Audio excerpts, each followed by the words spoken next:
Voilà. Ce qu'on avait vu, on est Daf Nuntret, ce qu'on avait vu, c'est que, regarde, on va prendre la deuxième ligne à partir du point, Vezeo. On avait vu ça, mais on le reprend, c'est important pour entrer dans le sujet. Vezeo de bina liota, beprinat itrarvut akelim, mitmaet aor ve'agilui. Voilà, on avait expliqué ça par rapport à l'homme et la femme, forcément, parce qu'on doit tout ramener les maasés. Mais quoi qu'il en soit, en nous-mêmes, on a les deux aspects de Chokhmah et Bina. Ce qui se passe avec la Bina, c'est que il y a une ligne de Itrarvut HaKelim. Les Kelim se grandissent. Mais l'or, il se rapetissent.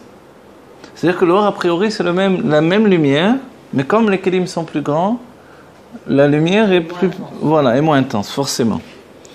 Elle est moins concentrée, comme dans l'effet du laser où elle est totalement concentrée. Ici, au contraire, elle est éparpillée. Mais elle brille. Mais elle est éparpillée. Mitmaet aor ve'agilui. Et même le dévoilement est moins grand. Parce que les kélim ont leur propre aspect de dévoilement personnel. Un cli, un réceptacle, on peut se demander pourquoi il apporte moins de dévoilement. C'est parce que finalement, le dévoilement direct de la lumière et son intensité, c'est un cli rishon en lui-même. Au-delà de ça, c'est l'aspect de Dieu lui-même dévoilé en nous.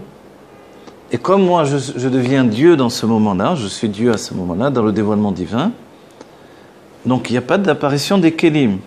Le kli, c'est le kéli sheni, justement. C'est ça l'idée du kli. Le kli rishon, pourquoi il est aussi chaud que, on va dire en kashrut ou en shabbat? Pourquoi il est si chaud, le kli rishon? C'est parce qu'il est comme le feu qui fait cuire. Vous voyez? Et tandis que le kli sheni refroidit. C'est quoi les refroidit? C'est-à-dire, il prend conscience de ce qu'il vient de recevoir. Quand quelqu'un a vu la chose, on a traversé la mer et ce qu'on a vu en kli rishon, en première personne, c'est une vision infinie ou forcément, puisque Enon Milivado, il n'y a pas moi qui objecte à Enon Milivado, donc je suis dans ce Enon Milivado. Ok? Mais quand je le raconte à quelqu'un d'autre, il entend que Enon Milivado. Et lui, il est kli sheni, un deuxième réceptacle. Donc il a cet entendement que moi je suis dans Enon Milvado. Et c'est cet aspect de passage de Chokhmah à Bina. C'est-à-dire, je reçois cette intensité voilà. de lumière, mais je ne peux dévoiler qu'une. Exactement. Là il y a la conscience et là il n'y a plus de conscience. Là il y a l'existence et là-bas c'est l'essence. C'est un entonnement. Voilà. Oui, d'un certain point de vue, les choses vont passer de niveau en niveau. Et c'est ça, c'est le passage de Chokhmah à Bina. On va dire, mais pourquoi Dieu fait ça dans ce cas-là? Pour arriver à une construction. C'est pour ça que la Bina s'appelle un binyan. Bina, c'est la shon binyan, c'est-à-dire une construction. Et la construction, c'est la volonté de Dieu. Que jusque dans les aspects les plus éloignés de la construction, les plus infimes, les plus petits, se dévoile l'intensité de la lumière. Comme dans le Kli Rishon, comme dans le premier aspect. C'est ça ce qui va se dévoiler dans la Géoula. C'est que le dernier réceptacle, le plus éloigné, ce juif qui ne sait même pas qu'il est juif, il va voir le dévoilement de l'essence de Dieu, non pas en comprenant qu'il est Dieu, mais en étant Dieu. C'est-à-dire en passant au stade où il est Dieu et c'est tout. Il n'y a pas d'autre réalité, il n'y a pas d'autre vérité. Ce qui ne va pas l'empêcher d'évoluer de niveau en niveau dans son âme, de grandir dans le dévoilement divin alors qu'il est Dieu. Et c'est pour ça qu'on aura toujours les deux aspects du corps et de l'âme. Le corps va diffuser et va être l'état de Dieu absolu où tout est Dieu. C'est-à-dire c'est même pas comme une pierre qui fait partie du monde dans lequel on se trouve. C'est que tout l'aspect de l'existence est inclus dans le corps. Et l'âme, elle va faire encore ce voyage de la découverte qui va lui permettre de grandir de niveau en niveau. Et ça, c'est pour ça que ce couple il est important. Il reste toujours le couple de Chokhmah et Bina. Mais le corps devient Chokhmah et l'âme, elle devient Bina. Ils se séparent, ils sont tantôt en fusion, voilà, ils sont l'image de Chokhmah et Bina qui ont un état de fusion constante, ils ne sont jamais réellement séparés, comme le cordon ombilical qui relie la mère et l'enfant, et en même temps, ils peuvent très bien être en séparation pour occasionner une union qui va les entraîner vers un dépassement, voilà, plus élevé encore. C'est toute la solution, c'est d'être comme Chokhmah et Bina. Shnei reim delamet parshim, deux aimés ou deux amants qui ne se séparent jamais. Mais il y a la vie, il y a tout, comment on peut faire? Alors en vérité, la vie, a priori, elle vient nous séparer. Mais on doit être absolument arrivé à ce niveau où on est tellement soudés qu'on ne se sépare jamais. Et en même temps, on fournit en fait une élévation qui est basée sur une expérience personnelle. Le corps a sa propre expérience, qui, elle, est l'idée absolue de l'essence, et l'âme a sa propre expérience qui est le devenir du dévoilement divin, qui grandit de plus en plus. Et les deux se rencontrent pour des unions successives qui vont les amener à un dépassement constant. Donc pour ceux qui ont peur de dire « mais je ne vais plus exister », on lui dit « ne t'inquiète pas, l'âme, elle aura quand même cette sensation d'évolution qui va te permettre d'exister ». Aujourd'hui, ce qui nous fait exister, a priori, c'est le corps, c'est ce qu'on croit. On est certain que c'est ça. En fait, se dévoile l'inverse de tout, c'est l'âme qui me fait exister, comme une personnalité séparée de Dieu. C'est elle qui veut revenir à Dieu. Ah, tu veux revenir à Dieu, alors ça veut dire que tu es séparé de Dieu, alors. Mais le corps, il n'a aucun mouvement pour revenir à Dieu. Pourquoi? Parce qu'il est Dieu lui-même, c'est tout. Et c'est pour ça qu'on est immortel en réalité. Mais comme l'âme travaille dans un autre sens, le corps n'arrive pas à générer en lui l'apparition de ce phénomène, de quintessence de l'essence, si on peut dire. Il n'arrive pas à se dévoiler. Voilà. Il n'arrive pas à se dévoiler parce qu'il n'a pas été éduqué pour ça. Et le stade du dévoilement de l'essence, c'est le dévoilement de la présence absolue de Dieu dans tous les... Si c'était la science, on dirait les atomes de l'existence, mais dans tous les degrés infiniment petits même de l'existence. Alors cette indifférence qu'on peut ressentir maintenant, cette séparation, c'est parce que l'âme commence à prendre, je peux dire conscience du corps peut-être, et commence à s'alimenter par lui. Ça peut être ça. Alors il y a un état, et on va le vivre de plus en plus, c'est certain, dans les instants qui nous mènent vers la Géoula, c'est-à-dire immédiatement, il y a des états de ressentiment de l'âme déconnectés du corps également. Ces ressentiments-là de l'âme déconnectée du corps, pour nous, dans notre état de construction personnelle, où on n'est pas comme le tzaddik qui existait auparavant, un tzaddik d'abnégation totale, nous on est un tzaddik, mais dans la réalité, ça n'existait pas. Alors, pour nous, dès que l'âme est ressentie, on a un sentiment de vide absolu. Parce qu'on s'éloigne de l'essence. C'est-à-dire que l'expression de notre âme divine qui nous fait ressentir que l'on est un tzaddik donne un sentiment de vide. On est devenu comme un colore, inodore, on n'a pas de personnalité. On ressent quelquefois. On a presque envie d'aller faire une avéra pour ressentir un peu de yesh. Vous voyez, dans l'état d'esprit. Et pourquoi? Parce que ce yesh, il vient du corps. Mais en fait, ce n'est pas un yesh comme on l'entend dans l'esprit de l'âme. C'est un yesh d'absolu, de vie absolue. Et c'est ça ce que l'on va rencontrer dans la Géoula. De Emet absolu. C'est comme un rocher qui lui bouge jamais.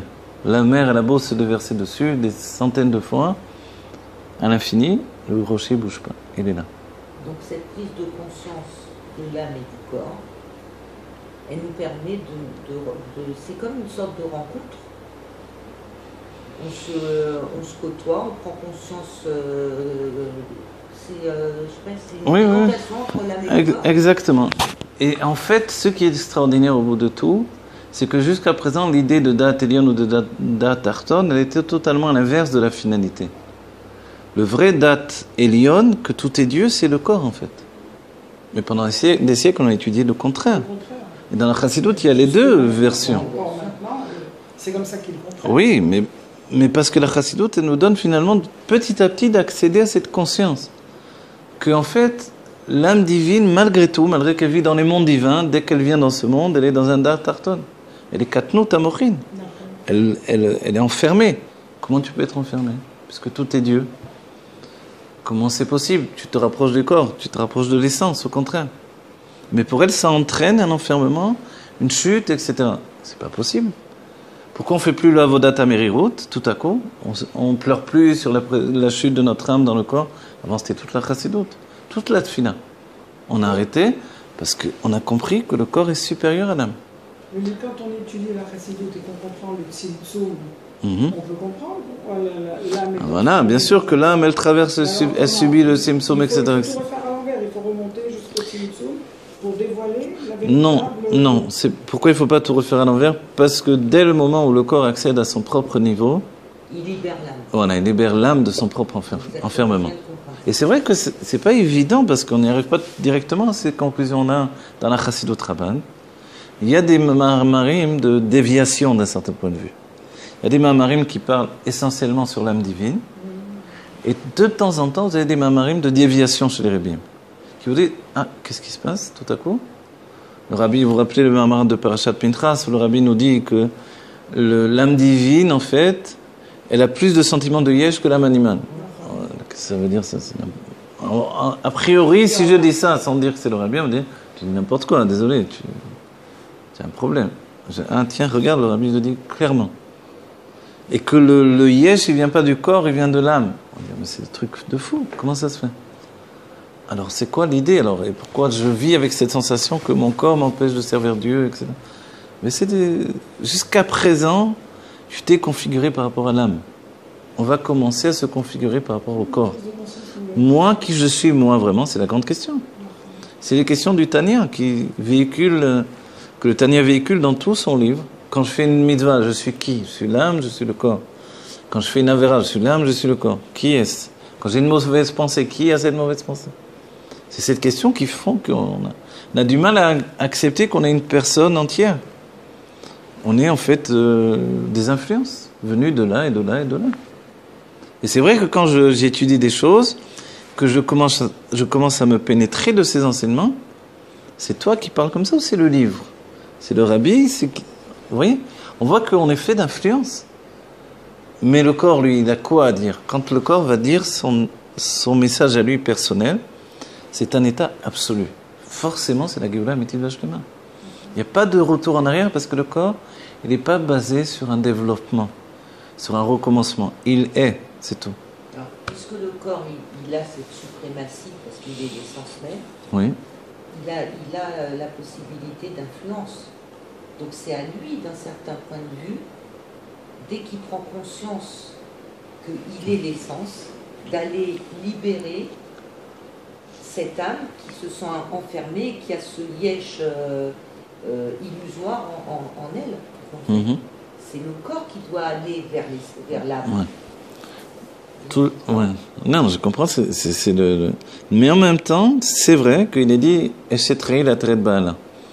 Eshetraïl, la femme devient Ateret, elle devient le Keter, mais l'homme s'appelle toujours son Baal. L'homme c'est comparé à l'âme, et la femme est comparée au corps. Donc en fait, elle vient le délivrer, et d'un certain point de vue, il reste son maître. Dans le sens, c'est lui qui lui fournit le matériau de délivrance. Vous voyez? Pour que le corps arrive à sa propre délivrance. Mais dès que le corps passe à l'état de délivrance, il n'y a même pas, il y a jamais eu de prison. Vous comprenez? Et c'est ça ce point qui, on va dire le chaînon manquant entre guillemets, si on peut dire, qui est là à portée de main que l'on doit saisir. C'est-à-dire comment entraîner le corps vers le dévoilement de sa personnalité. Alors que lui a une vie morte entre guillemets. Donc les gens disent on meurt. On meurt, mais le corps il est déjà mort depuis toujours, il n'a jamais été vivant. Vous voyez? Parce qu'il est dans un niveau de vie qu'on ne connaît pas, dit le Tzemar Tzedek. C'est une vie morte, parce que ce n'est pas une vie de dévoilement, c'est la vie de l'essence. Et en vérité, c'est vrai, vous voulez l'essence, tiens, vas-y. C'est le contraire de la vie. Donc tout le mal et tout ce qui vient nier le dévoilement de l'âme divine, c'est vrai, ça vient de l'essence. Mais en réalité, quand Dieu se dévoile d'une manière absolue dans le corps, on a gagné la finalité de tout. Et c'est pour ça qu'on dit que le monde n'a été créé que pour Triatametim. Triatametim, il faut le traduire également, la prise de conscience du corps. Vous voyez, c'est pour ça que les chassidim de l'Admor HaZaken ont dit il a fait Triatametim avec les chassidim. Et où il a fait Triatametim? Ils sont morts, ils sont... En fait, oui, on a revécu, on est revenu à la vie. Et aujourd'hui, le Rabbi fait avec nous Triatametim au niveau du corps. Ce qui est le travail du Mashiach. Prendre conscience que le corps est plus vivant que l'âme, mais ce niveau de vie, on n'a même pas de kélim pour l'appréhender encore. Pour nous, ça a l'air de la mort. C'est pour ça qu'on a peur de la mort. Parce que le niveau de vie de l'essence, c'est tout sauf la vie qu'on connaît. C'est tout sauf le dévoilement et Ce qu'on a toujours Voilà. vu. Donc c'est C'est-à-dire- une illusion de croire que l'âme, c'est elle qui donne la vie au corps. Parce c'est que le corps, voilà. pour l'instant, dans sa conscience, si on peut parler comme ça, Mhm. il est complètement endormi. Ouais. Donc l'âme, son rôle, c'est de venir réveiller le corps pour lui donner cette conscience qu'il est. En fait, l'âme, c'est juste, et l'âme, son travail, c'est d'entraîner le corps dans son monde à elle. Le corps grandit, on était enfant, c'était un petit bébé, il grandit, il devient un enfant, un adolescent, il devient un adulte, et puis il L'âme vit. a aidé Voilà. à se construire. Qu'est-ce qui fait que le corps grandit comme ça? C'est l'âme. Donc en fait, tout ce que l'on voit de changement dans le corps, c'est l'âme qui l'entraîne. Mais le corps lui-même, il est inerte en réalité. Donc il ne doit même pas grandir. Une pierre, est-ce qu'une pierre elle bouge? Est-ce qu'elle grandit? Par contre, elle a une vie intense à l'intérieur d'elle.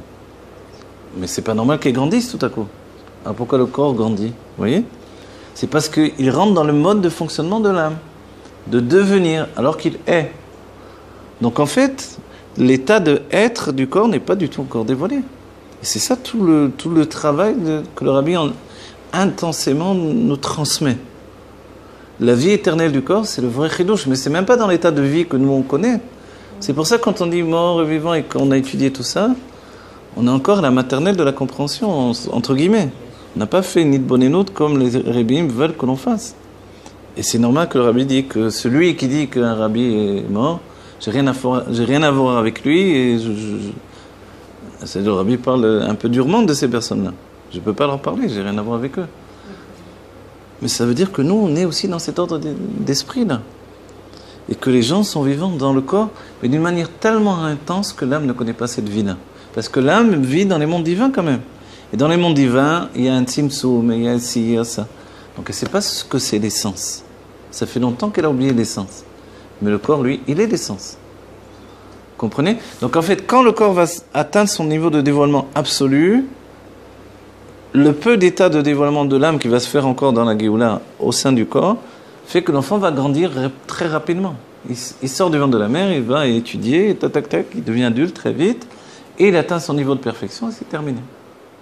Il ne bouge plus de sa perfection absolue. Et tous les autres dévoilements, grandir et devenir ci et ça va être dans l'âme encore.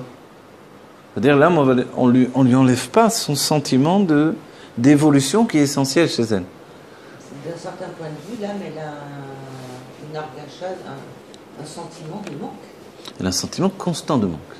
Et avant notre éducation chassidique, c'était de grandir le sentiment de manque pour se rapprocher de Dieu.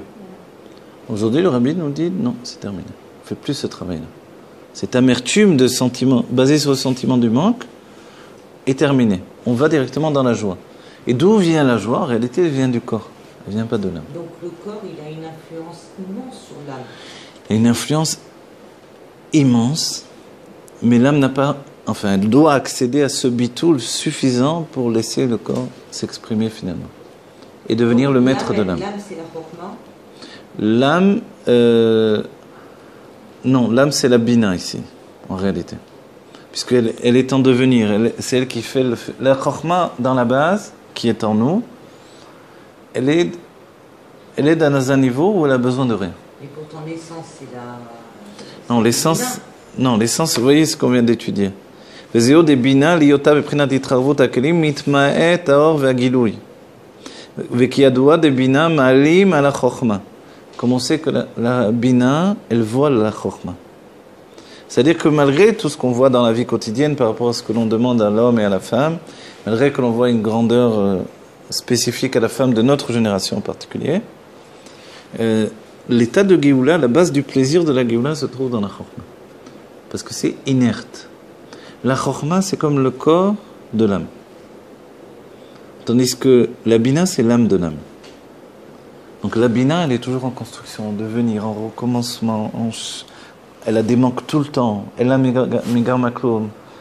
Elle veut toujours obtenir, ça ne lui suffit jamais. C'est la bina. Donc forcément, pour entraîner la Géoula, on a besoin de ce moteur de vie, ce qui déstabilise l'homme tout le temps. Puisqu'il peut se suffire d'un petit peu, une petite cabane avec de quoi manger, voilà, comme ça, quand on est un homme. Mais la femme, il faut un palais, il n'est pas assez beau, il faut aussi encore. La bina, c'est une construction, elle n'arrête pas de construire. C'est la marloquette de Caïn et Evel dès le début. Evel prinat chokma, Caïn prinat bina, et l'un et l'autre sont en lutte. Et Caïn finit par tuer Evel. Mais en fait, finalement, on comprend que c'est pas aussi simple l'histoire, elle n'est pas noir et blanc. Si bien que pendant longtemps, on a cru que le héros de l'histoire, c'était l'âme. Aujourd'hui, on commence à découvrir que non. Olam Afour a été, celui qui est tombé dans le coma, un Tana, il a vu la Géoula, on lui a dit, qu'est-ce que tu as vu? Il a vu un monde renversé. Tout ce qui est petit aujourd'hui, ce sera grand ensuite, tout ce qui est grand, ça devient petit. L'âme, il n'y a pas plus grand que l'âme, donc il n'y a pas plus grand que les tzadikim, forcément. Aujourd'hui, non, c'est les gens les plus bas qui sont les plus élevés. Et le corps est plus élevé que tout. Donc en fait, tout est inversé. L'enfant est plus grand que l'adulte. La femme plus élevée que l'homme. Tout est inversé. C'est la vérité absolue. Donc le corps subit l'influence de l'âme? Oui. Le fait même que l'on puisse encore vieillir dans nos traits, etc., ça démontre combien le corps subit l'influence de l'âme. C'est l'âme qui vieillit, c'est pas le corps. La femme est comment vous l'avez dit, supérieure à l'homme, mais finalement, c'est pour dévoiler l'homme. C'est pour dévoiler l'homme. Parce que la source du plaisir vient de l'homme. C'est l'âme qui vieillit, c'est pas le corps. Ouais. Mais elle occasionne la vieillesse du corps. Et le Tzemar Tzedek nous dit très clairement, dans le Derech Mitzvotera, mon visage dans le miroir, c'est mon âme. Si se voit Dieu, alors son visage, c'est son âme. Ouais. Wow. Je sens qu'on y est prêt. Vous comprenez, c'est vrai que c'est... Alors on a tout renversé. Voilà. On a tout renversé, mais c'est comme ça finalement. C'est comme ça que l'on arrive à comprendre Gimel Tammuz, à comprendre notre évolution et à comprendre que on peut plus être figé dans le fait de dire il est vivant, il est mort. Très clairement, je peux dire le Rabbi est bien plus vivant que moi d'une manière absolue, c'est certain. Ok. Et moi à côté, je suis content, mort depuis longtemps quoi. Alors qu'est-ce qui se passe, vous voyez? Donc en fait, on doit grandir, arrêter de croire que la vie c'est la mort et que la mort c'est la vie. Et que... D'accord, voilà. Mais comment on peut interpréter les choses?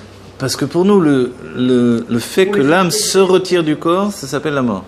C'est là notre erreur, grossière erreur. L'âme qui se retire du corps, c'est le commencement de la vie du corps, qui doit accéder à la vie éternelle. Vous comprenez? Ça ne veut pas dire qu'on doit tous mourir. Ah non, voilà, je veux dire, c'est pas pour ça que l'on doit mourir, parce que c'est pas l'idée. Je veux dire par là que le corps doit dévoiler sa vie éternelle, qui n'est pas basée sur la vie de l'âme. La vie de l'âme, le corps doit dévoiler sa vie éternelle, qui n'est pas basée sur la vie de l'âme. Voilà. Mais la vie éternelle, voilà. Maintenant, l'idée de vie éternelle que nous possédons, nous, c'est par rapport à une vie où on arrête de vivre également. Mais le corps, en réalité, il ne connaît pas cette situation-là. Parce que vous avez beau dire, la poussière, l'élément de poussière ne disparaît jamais. Tandis que l'âme se retire d'une vie à l'autre et passe dans d'autres modes d'existence. Mais l'élément de poussière, c'est le même qui est là dans le monde et qui était là au début du monde. Dès le moment où Dieu investit son essence dans cette réalisation qui s'appelle la matière, voilà, la création, en fait, la poussière n'a jamais quitté ce monde. Sans le savoir, entre guillemets, on marche sur des milliers de personnes tout le temps, qui sont là encore, au niveau corporel, et qui forcément, à un moment ou à un autre, vont revenir sous l'aspect de leur représentation physique, mais pas la représentation physique uniquement qu'ils ont eue dans leur vie à un certain moment, mais l'aspect idéal de la présence de Dieu dans le corps. Voilà. Et ça, c'est forcé que on n'a pas été éduqué jusqu'à présent à ça. Et c'est pour ça que le Rabbi il va doucement avec nous, parce que, alors il nous donne un peu une chose et son contraire. Et chacun tire des conclusions de son côté, etc. Et selon l'état d'esprit que l'on a. À la fois, il faut avoir un rouge pour la Pnimiut Torah, certains dons pour le monde immatériel de la Pnimiut Torah, l'intériorité de la Torah, et à la fois, il faut même le dépasser. Pour accéder à cette idée que la Chassidut vise, ça demande finalement un renoncement même de beaucoup de choses. Non, mais ça demande beaucoup d'enseignement. Oui, mais ça demande un renoncement de l'élévation et de la grandeur et de Nifla, je sais pas comment, de l'âme divine. Ça demande de renoncer à l'âme divine en fait. C'est beau, c'est ça qu'on doit faire. Voilà. Donc en fait, et c'est pour ça que ça délivre même les goïms. Les goïms qui veut dire les peuples du monde peuvent être délivrés à partir de notre prise de conscience de l'éternité du corps. Alors comment on peut faire ça, Rav Korda? Comment on peut avoir cette prise de conscience sans forcément passer par la mort que l'on connaît? Parce que le Rabbi nous dit bien. Oui, alors justement, il faut qu'on arrive à ça. C'est-à-dire que moi maintenant, je me positionne. Je me dis, je suis arrivé à un état de conscience, je l'exprime, où mon âme comprend que le corps est supérieur et que le corps ne meurt pas et que en fait c'est l'âme qui est limitée. Okay? Elle subit la limite des mondes divins, etc. Même si on a pensé que la lumière n'avait pas été limitée, il y a une limite, et il y a un manque, etc. etc. Ok. Maintenant, qu'est-ce que je fais en tant qu'âme pour dévoiler mon corps? Vous voyez, c'est la question que je me pose. Comment je peux entraîner mon corps dans cette aventure? Or, le corps, lui, il veut rien. C'est ça le truc. Il est comme cette pierre qui ne te demande rien, quoi. Je donne un coup de pied dedans, la pierre elle roule et c'est tout. Alors on va dire, comment on peut l'entraîner dans cette aventure de la Géoula? En lui donnant la conscience qu'il est. Ouais. D'un certain point de vue, en le réveillant. Et à ce moment-là, il va pouvoir avoir, lui, maintenant, l'influence sur l'âme. Retrouver, en fait, il a toujours été à sa place, mais juste dans notre conscience, être conscient qu'on est l'essence. Donc maintenant, l'âme, elle fait ce qu'elle a à faire, elle a fait ce qu'elle avait à faire, mais en se positionnant de cette manière, ça nous permet justement de nous réveiller. Parce que d'un certain point de vue, le corps, cette essence, elle est endormie. Dès le moment que je prends conscience que mon corps, c'est je suis, à ce moment-là, c'est plus du tout la même chose. Je reprends les rênes. Oui, mais je vous dis une chose. Quand vous parlez comme ça, vous avez raison, mais c'est l'âme divine qui parle. Je n'ai pas entendu votre corps une seule fois. Et chez moi aussi, c'est ça où ma difficulté réelle... Non, je sais. C'est pour ça que je vous dis, d'accord, je suis parvenu à une révolution au niveau de l'âme. La compréhension que l'âme n'est pas la finalité de tout, mais que la finalité, c'est le corps. Or, tout le judaïsme, depuis des siècles, est basé sur le contraire. C'est pour ça qu'on a accepté de mourir pendant des siècles. Bekidush Hashem, du moment qu'on s'élève dans l'âme, qu'est-ce que ça fait, au bout du compte? Okay? Il y a une sorte de martyrologie. Finalement, l'âme ne s'est jamais élevée. L'âme ne s'est jamais élevée, finalement. Elle s'élève uniquement dans le dévoilement. Et c'est ça la base même qui nous fait basculer vers la perception du fait qu'on est déjà des tzadikim, mais du fait que le corps est plus élevé que tout, etc. C'est qu'on a déjà tout. Et que le rabbi a insisté, quand le rabbi énonce tout ce qu'on a terminé, et qui nous dit qu'on a déjà tous fait tchouva, donc il n'y a plus à attendre même pas la tchouva des juifs, en fait il nous dit, comprends que tout est là. Et que compte tenu que ce que l'on attend c'est la vie éternelle du corps, qui est déjà là, elle aussi, il faut assimiler l'idée que tout est vraiment terminé. Tout. Vous comprenez? Mais comment j'accède à mon corps? Parce que là encore, je suis en tant qu'âme en train de parler. Mon corps, il s'en fiche de tout. Je ne sais pas comment vous dire. J'ai beau essayer de le réveiller, il est là, il bouge avec moi, il s'investit dans ce... Mais il est mélavé, l'âme. Vous comprenez? Il l'accompagne. Il a besoin de cette fusion. Il en tire peut-être une vitalité dans l'état de dévoilement où il est aujourd'hui. Alors, est-ce que l'âme, c'est le coach du corps? Oui, c'est exactement comme ça. Et c'est vrai que dans notre époque, à partir de ce que vous dites également, on voit qu'il y a une sorte de recherche de la plénitude corporelle aussi bien que la plénitude de l'âme. Il y a des époques où l'un repoussait l'autre. Aujourd'hui, on voit même au sein même du judaïsme que l'un ne repousse pas l'autre. Et que quand les gens veulent être bien dans leur peau, etc., ils font du sport, ils font ci, c'est plus une contradiction. Mais auparavant, oui, c'était une contradiction. Mais le corps, il a une expression. Il a une expression, il a une... Quelle est l'expression du corps il a une expression. Oui, c'est ça que je ne sais pas. Parce qu'en réalité, le corps, voilà, il a une expression. Ouais.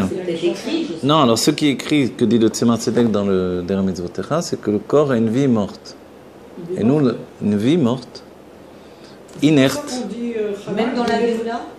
Non, dans la Géoula, non. C'est pour ça qu'on doit l'entraîner dans la Géoula. Alors, c'est quoi le chidouche du corps qui est l'essence, qui ne dépend plus d'un certain point de vue dans notre conscience, c'est toujours dans notre conscience de l'âme.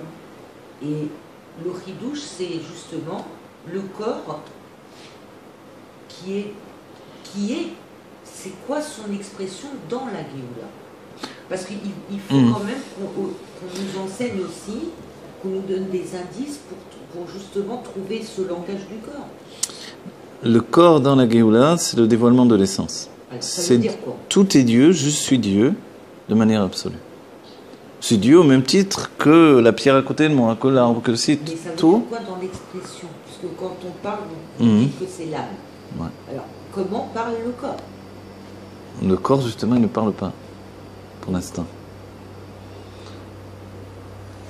On va désigner une chose, voilà. De façon voilà. matérielle. Ouais. Oubliez pas, regardez, dans la Géoula, on nous dit l'enseignement sera transmis par la vision. Ça, c'est le langage du corps. Ah, pas par le ressenti. Pas par la parole en réalité. Non, pas par la parole, mais ça peut être une kol pnimi, une voix pnimi. Oui. Ça peut être une voix pnimite, mais même la parole, puisque le corps, vous savez, le domem en hébreu, c'est le minéral, ça veut dire aussi dom, le silence, se taire. De maman. Voilà. Donc immobile, vous voyez? Donc en fait, ces situations-là, pour la plupart des gens, c'est la mort. Donc on traduit ça par mort. Mais en fait, c'est vraiment un autre mode de vie que l'on n'a pas abordé encore. On s'est évertué à envoyer des fusées sur la Lune au lieu d'essayer de découvrir la vie du corps. Là, je parle au niveau de la science, mais c'est vrai qu'il n'y a pas quand même les kélim pour découvrir la vie du corps. Mais peut-être ça aurait dû être la recherche même au niveau scientifique. Et les secrets nous disent quoi? Les secrets nous disent ce que je suis en train de vous dire là. Oui, non, mais est-ce qu'ils nous donnent des indices comment justement accéder? Est-ce qu'il y a une clé? C'est quoi la clé? C'est la conscience? Non, j'ai pas. Oui, c'est la conscience de l'âme qui doit éveiller le corps pour l'entraîner vers le moment où il va basculer. Mais en fait, la réponse des Rebbeim et du Rabbi en particulier, c'est que quand on se dévoile l'essence, ça y est. L'essence et le dévoilement du corps lui-même aussi. C'est la même chose. Vous voyez? Dès ce moment-là, il y a une fusion de tous les dates. Date Elion et date Arton par un niveau qui dépasse les deux. Alors il pourra se conjuguer. Et nous, on pourra vivre dans les deux aspects. On sera totalement le corps, donc Enon Milivado, ni rien d'autre que Dieu de manière absolue. Et c'est vrai que le corps sera à la fois immobile et actif dans la Géoula. Les deux aspects. Immobile parce qu'il ne perd pas son aspect divin absolu, où tout est lui, mais actif parce que... Parce qu'il est divin. Oui, parce que la désignation de l'aspect limité qu'a pris le corps pendant le temps de l'exil va disparaître. C'est-à-dire que la matière elle-même est libérée par l'expression de l'essence. C'est pour ça qu'on veut le dévoilement de l'essence, non pas l'essence. L'essence, tu l'as maintenant, vas-y, prends-le. L'essence, ça ressemble beaucoup plus à la mort qu'à la vie. Parce que... Si on veut Oui. excusez-moi, parce que c'est comme ça que je l'explique. Alors, expliquez-moi. C'est la femme et l'homme. Ah non, c'est vrai. Oui. La femme, c'est qu'elle est l'essence. Ce qu'on voit d'elle, c'est pas le dévoilement de l'essence, c'est tout sauf le dévoilement. Alors, si on peut apprendre la chose à travers un couple, alors que le travail de la femme pour dévoiler son essence, c'est de dévoiler la grandeur de l'homme, qu'est-ce qu'elle doit faire de manière active? Parce que si je réfléchis, si je suis dans la réflexion pour essayer de comprendre ce que vous dites, je peux acquérir certaines notions, je peux. Mais dans le quotidien, je fais ça comment? Je suis obligée de transformer ma vie. Il faut des outils. Je suis obligée de transformer ma vie. Comment je vais dévoiler la grandeur de mon mari? Puisqu'il est la Choukma, moi je suis l'essence, on va dire. L'essence c'est la Bina, c'est ça? Alors, dans la ressemblance, dans la comparaison de la femme avec le corps, effectivement, donc il y a une... La femme, elle est le corps. La femme, elle est le corps et l'homme, il est l'âme. Mais dans le dévoilement de l'âme, ça s'intervertit. C'est ça qui est extraordinaire, c'est divin. Dans C'est-à-dire le que Tout est dévoilement dans tout, de de l'âme, toute façon. Quand on dit que la chorma, elle est inerte, oui. elle est la contemplation, Voilà. la contemplation, pardon.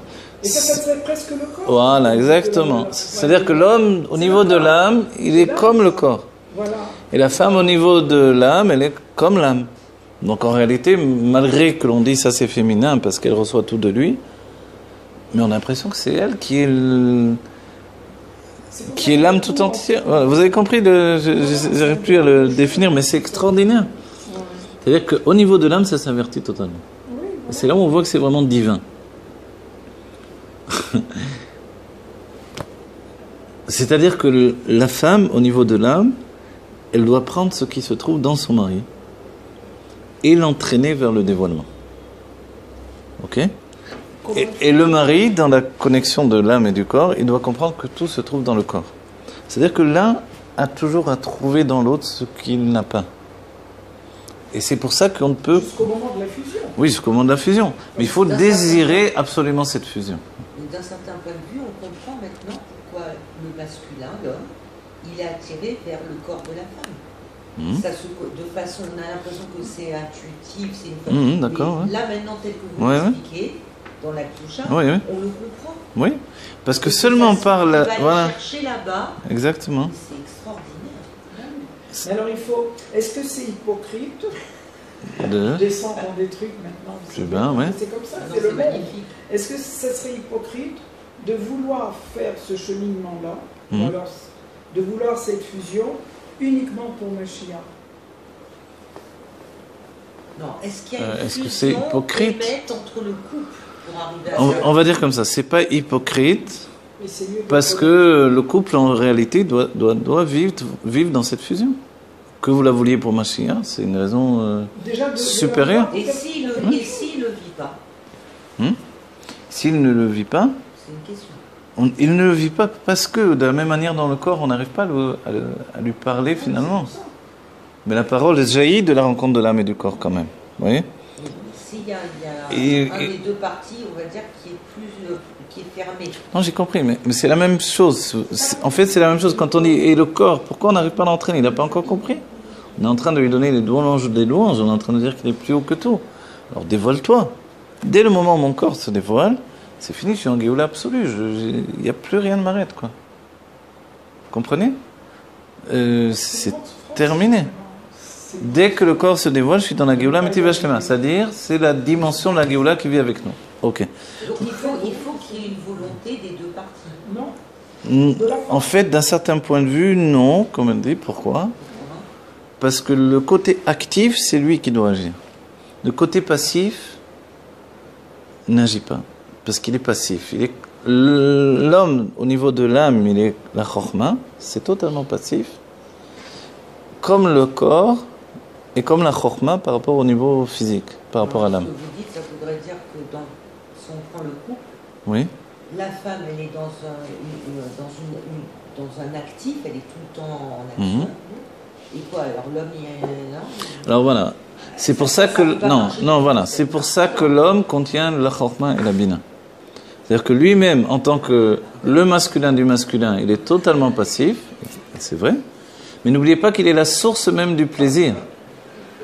La source même du plaisir, c'est-à-dire que son plaisir à elle ne peut pas exister sans lui. Ok? Parce que le Éden se trouve en lui. Le Éden, c'est vraiment les délices de la Géoula. Mais en même temps, et c'est pour ça qu'il veut rester en lui en réalité, sans le savoir vraiment. Il veut rester en lui, il veut en vérité. Les hommes, dans leur, on va dire de manière grossière, ils s'en fichent de tout le monde, ils veulent être avec eux-mêmes et c'est tout, quoi. Bon, après, ils s'arrangent parce qu'il faut bien gagner sa vie, ok. Mais en réalité, ils s'en fichent de tout le monde. Ils n'ont aucune appartenance à aucun. De plus en plus, ça se dévoile dans la réalité. Au bout de, malgré tout, malgré leur état social, etc., en réalité. J'ai envie de vous dire que la femme aussi, elle arrive à ça. Ok, tant mieux. D'un certain point de vue. Ok. Mais dans l'état premier des choses, c'est vraiment l'état de Chokhmah. L'état de la Bina, c'est la recherche. Oui, c'est pour ça que je vous dis qu'on a les deux en nous. Que la Bina a aussi l'aspect de Chokhmah en elle. Sinon, il n'y aurait aucune fusion avec la Chokhmah. Et que l'âme a l'aspect du corps en elle. Sinon, il n'y aura aucune fusion avec le corps. Donc c'est pour cette raison que l'âme du ouais. mari, quand on passe sous la coupa, elle rentre chez la femme. Ouais. Oui, oui, bien sûr, pour que l'un soit avec l'autre. Et d'un certain point de vue, l'homme enfante la femme aussi de cette manière-là, puisqu'il enfante son âme en elle. La femme, il lui manque une grande partie de son âme qu'elle reçoit de son mari. C'est-à-dire, c'est vraiment un manque chez elle, parce que lui, il a déjà. Mais il doit passer à l'état de dévoilement, de révélation. Et la révélation, c'est pour ça qu'on est ici. Donc c'est pour ça qu'un homme qui ne se marie pas, il est comme s'il était resté dans les mondes divins, quoi. Qu'est-ce que tu fais ici? Oui. Mais la femme, c'est l'état de révélation. Comme le corps est l'état de révélation de l'âme dans ce monde. Mais quand est-ce que le corps se révèle lui-même? C'est ça la question, vous voyez? Ça revient à la même question, quand est-ce que la chokhma se révèle elle-même? Voilà, d'une extrême à l'autre. La chokhma, enfermée dans son mutisme, le corps enfermé dans son mutisme. On a l'impression que l'un dépend de l'autre d'un certain point de vue. C'est pour ça que ça peut venir que d'en haut. Dieu voit que l'on est en train de se débattre entre ces deux et qu'au bout du compte, certains tirent comme conclusion, bon, si c'est pas Dieu qui veut, rien ne va se faire.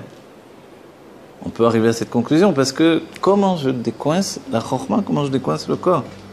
Et entre les deux, il y a la bina et l'âme qui sont en train de se débattre pour essayer de faire bouger les choses. La bina avec son propre enfermement, l'âme avec son propre enfermement. L'âme et la bina avec leur propre dépendance de la chokhma et du corps. Parce que s'il n'y a pas le corps ici, l'âme ne peut pas se dévoiler. Donc elle ne peut pas faire Torah et Mitzvot. Donc elle a absolument besoin du corps. Et le corps, lui, il ne demande rien. Il est là. L'âme non plus, dans son niveau de chokhma, la même chose. Donc on a deux aspects à l'extrême, vous voyez? C'est pour ça que la chokhma, c'est vraiment comme le corps de l'âme, dans son niveau le plus extrême. Et que là-bas, il est ressenti beaucoup plus intensément la proximité de l'essence, au niveau de l'âme. Alors que la bina qui entraîne vers la vie, la construction, le développement, la tchouva, le nigun, la geoula même, elle est tout le temps en train de rechercher cette proximité. Et de la construire dans des kelim shonim. Ouais.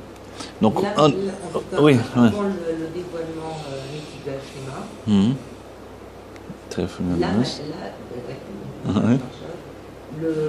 l'âme, elle parle au corps. L'âme, elle parle au corps. Bien corps. sûr qu'elle a un langage avec le corps. Et le corps, il peut aussi déclencher ce langage avec l'âme. Si on utilise le terme du langage, vous savez que la lettre elle-même est comparée à une pierre. Or, la pierre, c'est le corps lui-même, puisqu'il est fait de afa, d'éléments de poussière. Donc en fait, c'est vrai que le langage peut parler, être un moyen qui véhicule l'un avec l'autre, qui parle de l'un à l'autre. Voilà. Mais en même temps, le Tanya nous dit, ou le Hanbet, on a vu au début, quand l'âme a un désir, le corps exécute directement. Le corps s'exécute. Par exemple, là, je parle, ma main bouge. J'ai pas dit, l'âme n'a pas transmis le message, main bouge. Non, c'est automatique. Vous voyez? Donc le corps a cette soumission naturelle qui lui cause aucun problème d'ego. Le corps, il a zéro ego. Parce qu'il est tellement puissant que rien ne le remet en question, en fait. Donc l'âme veut bouger, je bouge. Quel est le problème? Ouais. Mais quand on parle à l'âme de se bouger, il dit viens, dépêche-toi. Et tu ne me parles pas comme ça. Oui. Qu'est-ce qui s'est passé? C'est l'âme qui se vexe, c'est l'âme qui n'est pas d'accord, c'est l'âme qui veut du respect. On n'a plus affaire au corps à Etzel, on a affaire au Etzel Mamash. Quand on parle du corps à Etzel, alors on peut voir des dévoilements. Comme le gestuel de l'âme, de l'exil, tout ça. Ouais, exactement. Mais pour le Etzel... Bravo, vous avez raison. C'est-à-dire que dans l'essence même de l'âme, ou dans l'âme elle-même, dans son être, il y a un état de perfection qui est la pshitude de la simplicité absolue.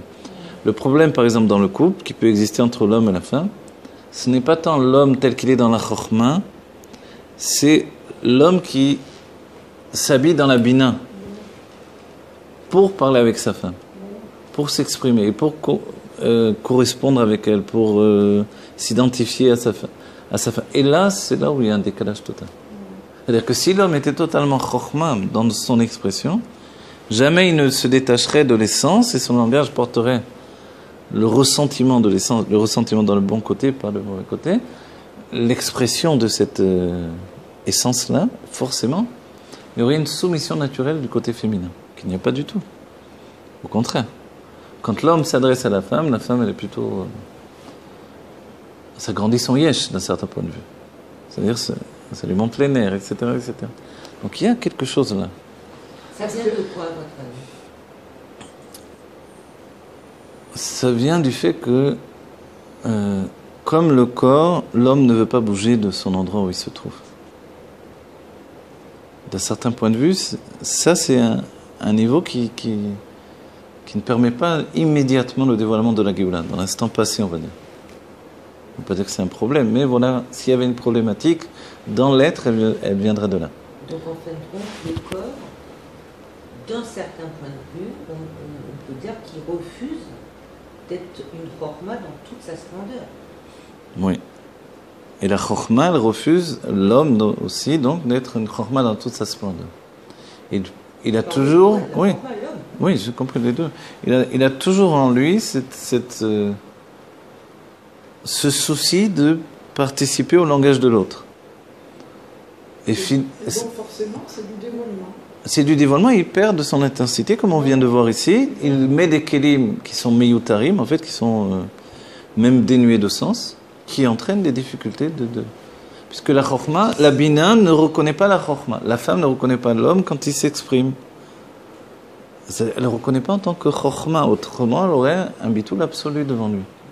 C'est de l'aïlokout qui se dévoile. Or, dans son expression vers elle, il prend des vêtements de bina qui ne lui appartiennent pas et il se dénature. Oui. C'est exactement ce que fait l'âme par rapport au corps.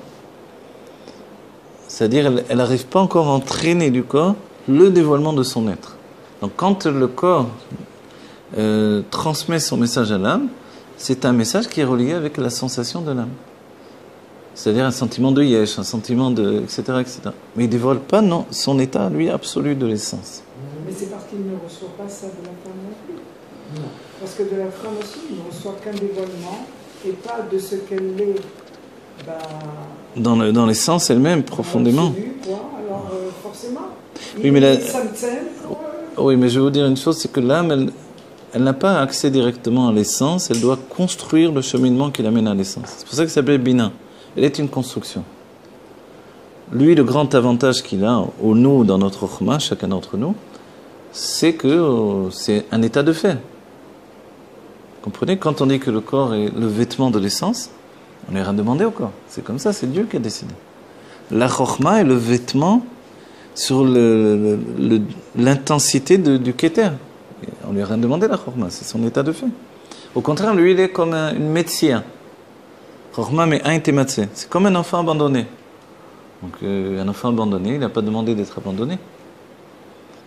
Vous comprenez? Mais comme il est un enfant abandonné, il a tout un monde avec toute son intensité qui s'appelle le néant.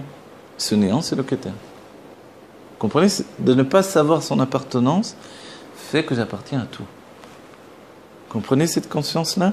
Or, la bina, elle sait toujours où on en est dans chaque niveau de dévoilement. Je peux faire ça. D'accord, je sais. Dans la construction et dans le travail, c'est ça. Mais il y a un moment où on doit comprendre. Déclencher l'un, déclencher l'autre, on va dire d'un certain point de vue, c'est une abnégation de tout son état de fonctionnement habituel. C'est pour ça, comme on dit, le rabbin le dit, au moment où je veux avoir du plaisir, je ne peux pas vouloir ce plaisir. Ça m'empêche de profiter du plaisir, c'est simple. Et au moment où j'ai 1 milliard d'euros dans ma poche, je ne vais pas dire, j'aimerais bien avoir 1 milliard d'euros. Mais tu les as dans ta poche, c'est quoi ton truc? Ouais. La volonté de les avoir empêche même de prendre en compte que je les ai. Vous voyez? Et tout est là. La Géoula est là et je veux la Géoula. Tu n'as pas compris, elle est là. On ne t'a pas demandé de la vouloir dans l'idée chitsoni de la volonté. On te demandait d'en prendre position, d'en prendre possession. Voilà. Et ça, c'est par rapport au corps la même chose. le corps, il ne peut pas passer dans un état d'action que l'on connaît au niveau de l'âme. C'est ça notre truc, c'est que le corps est un monde et un mode de fonctionnement totalement différent, qu'on ne connaît pas encore. Et notre étude doit nous amener à découvrir comment fonctionne le corps. Et qu'est-ce que c'est l'inertie? Dans la science, alors moi je me rappelle de Rav Geisbourg, j'avais entendu que la pierre, selon la science par exemple, son mouvement, parce que tout a un mouvement, dans les particules, etc., est tellement rapide que l'œil n'est pas capable de le voir. Voilà. Donc en fait, c'est ça l'idée qui est extraordinaire dans le corps. C'est qu'il est dans, voilà, c'est qu'il est tellement dans un état de rapidité que pour nous, ça peut pas être, voilà, on ne voit pas le mouvement tant ce mouvement est intense. C'est ça la proximité avec l'essence. C'est pour ça que nous, on croit que c'est l'inertie. Ah, Joël la Géoula, c'est terminé. Quelqu'un t'a parlé de ça? Non. C'est terminé du point de vue de l'âme, c'est vrai. C'est la grande peur de l'âme, en fait. Mais dès que l'on rentre dans la vie du corps, c'est une vitalité mais qu'on n'a jamais abordée, qu'on n'a jamais connue. Que personne n'a connue. Mis à part Moshe qui rentre dans Paro et qui se confronte à ça. Et qui a eu peur. Qui a eu peur au niveau de l'âme. Au niveau de l'âme, il s'est dit comment je peux recommencer à vivre à la manière ancienne qui a précédé. Parce que je ne peux pas leur... Puisqu'on sort d'Égypte, alors c'est-à-dire que je ne leur donne pas cette Géoula là. Donc Moshe, l'abnégation de Moshe ensuite, c'est au-delà de tout, quoi. C'est pour ça quand il voit notre génération, il comprend que c'est nous la Géoula. Et c'est dit très clairement, il a vu notre génération. De là, il a eu toute sa anava. Dans le fait que l'on serve Dieu sans dévoilement. Mais servir Dieu sans dévoilement, comme on le fait, c'est accepter d'accéder voilà, à l'essence. Tout à fait, c'est comme la vie avec la personne. Voilà, Qu'on vit là. exactement. Voilà. D'un certain point de vue, c'est vrai. Et des fois, quand vous dites je suis Dieu, tout, ça c'est une expression de Chokhmah, pas de Bina, sachez. La Bina, elle n'est pas dans cet état d'esprit. C'est très Chokhmah. Et c'est bien. Ça veut dire qu'en fait, le côté masculin prend le dessus chez les femmes également. Et que les hommes qui viennent s'adresser aux femmes, forcément, ils parlent un langage plus Bina. Donc on est dans cette situation-là de... On le voit vraiment à notre époque. C'est quelque chose qui est très marqué dans le couple, chez l'homme et la femme. Exactement. Donc en définitive, puisqu'on doit terminer, c'est comme de dire à l'homme, de dire, tu sais quoi, c'est toi qui es dans le vrai, c'est toi qui es dans la Géoula. Mais là, lui, il va penser, alors j'ai raison de ne pas étudier, j'ai raison de rien faire, j'ai raison de... Mais non. Tu es dans la Géoula, mais ta propre Géoula, tu dois y accéder. C'est ça le truc. Le corps, il faut lui dire, tiens, en Géoula. Il va dire, je vais dormir toute la journée. Non. Quand le corps a envie de... Des fois, il y a des sensations profondes du corps. Ou une fatigue profonde qui est dans le corps, qui n'est pas forcément celle de l'âme. L'âme a peut-être envie de faire des choses, mais le corps n'arrive plus. Il y a des sentiments de chute dans le corps, corporel comme ça. Comme une baisse de niveau, je sais pas comment... Baisse de tension, je sais pas comment on appelle ça. En fait, là, c'est une expression du corps qui nous entraîne à se sentir... En fait, c'est un ressentiment comme si le corps, il nous tire vers le bas. Mais en fait, il nous parle aussi son langage à lui de temps en temps. Et nous, on le ressent uniquement comme une fatigue, comme une inertie. Comme... On devrait l'interpréter comme un autre chemin. C'est-à-dire, je vais vous dire, le rabbi dit Vea Ayef Yagid ki gibor ani. Non, Vea Chalash Yagid ki gibor ani. Vous connaissez cette parole-là. Celui qui est faible, il dira et moi je suis fort. Le rabbi dit, mais s'il dit ça ne change rien du fait qu'il est faible, il est faible. Il dit non, ça change tout. Mais si tu n'as pas de force, d'où tu vas la prendre cette force? En fait, on tire des forces du niveau caché de l'âme. Elles sont cachées où? Oui, la question reste, où est cachée l'âme quand elle n'est pas dévoilée? Elle est cachée dans le corps. Parce que l'âme, au bout du compte, elle veut l'essence. Hein? On ne s'en sort pas, vous avez compris. On ne s'en sort pas, mais on doit s'en sortir. Non, mais vous avez raison, mais on doit s'en sortir, c'est extraordinaire. Parce que tout se conclut à ma perception, comme on ne raconte pas d'histoire. Vous voyez? C'est que vraiment, tout est ma perception. Et ma perception, au bout du compte, c'est l'âme qui perçoit par le biais du corps. Mais quand est-ce que le corps doit percevoir par le biais de l'âme? Peut-être c'est ça, je ne sais pas. Le corps, il a... Peut-être c'est ça. Le corps, il influence l'âme. Le corps influence l'âme, et c'est pour ça que l'âme se décourage. Et que l'âme, ne croyez pas que c'est le corps qui se décourage. C'est pas des états d'âme. On appelle ça des états d'âme, voilà. Donc c'est l'âme qui se décourage. Mais j'ai une âme divine, pourquoi je me décourage? Pourquoi j'en peux plus? Pourquoi je suis... C'est quoi mon truc? Parce que l'âme est faible. Pourquoi elle est si faible, l'âme? Parce qu'elle est confrontée à un corps qui est tellement puissant qu'elle est découragée.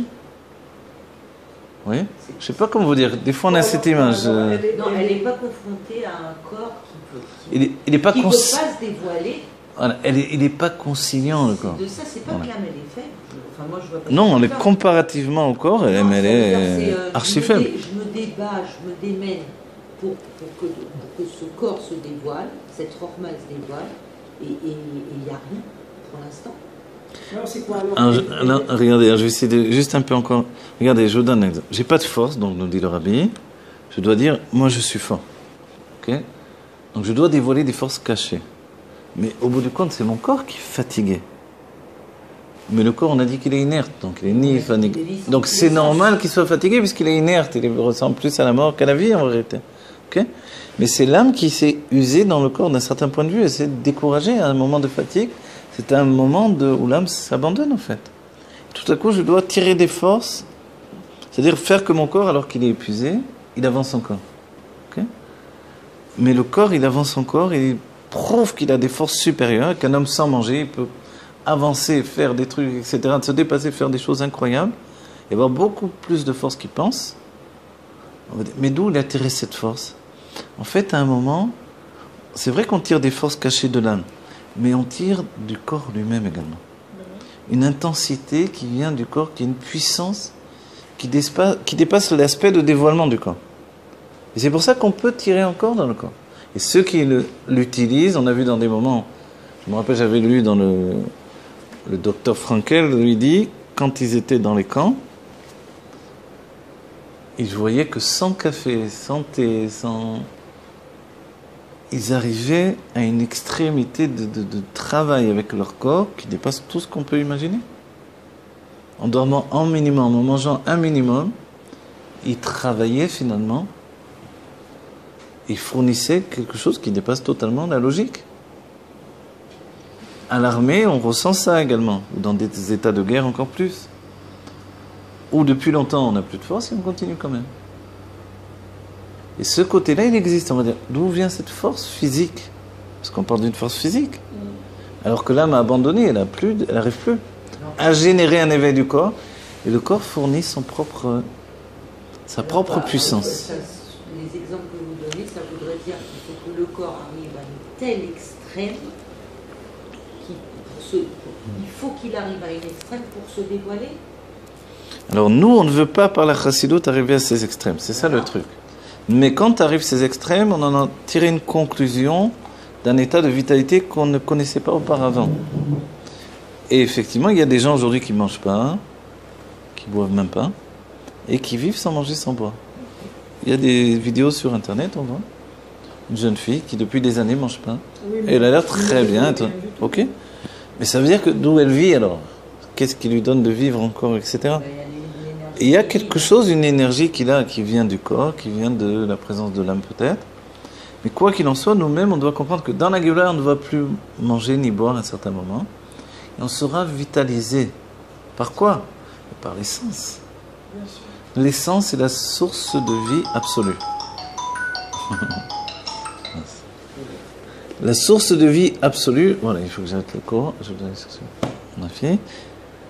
Bon, on a ouvert un chantier, et c'est des enseignements essentiels.